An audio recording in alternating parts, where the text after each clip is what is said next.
Welcome to the Flow Tracy Money Audio Commentary. This is Owen Tracy recording, and it is 3:52 p.m. That is Central Time. Today is May 5th. Well, today we had the Taiwan dollar appreciate again, and it's moved by about 10% in the last 6 weeks. So that's a really significant move in any currency.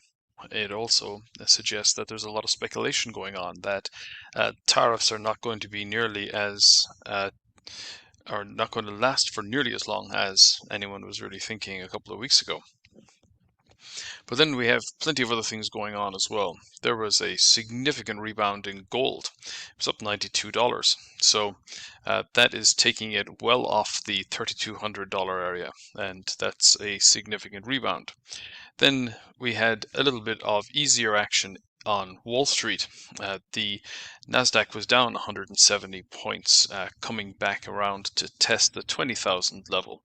The Dow Jones was down a tad as well, but then oil prices got all the way down to test the low at the beginning of April and steadied a little, but still down over $1 on the day. Bitcoin was down about $1,500, so also pausing in line with the stock market. And again, this is Bitcoin acting more like a risk asset than a store of value. Then the treasury yields were a bit firmer, but off the peaks. So the high of the day was about 4.36 on the 10-year, closed out the day at about 4.34.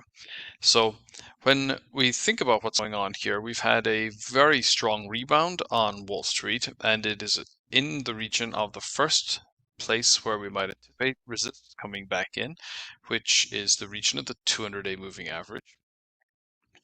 Then we have this continued strength in yields, which is pricing in that the Federal Reserve is not going to cut interest rates at the meeting on Wednesday, and additionally, that they're probably not going to be in any hurry to cut interest rates given that the economy is still pretty firm. Now, when we look at the rest of the world, well, Australia has had the results of its election. It was a landslide for the Labour Party.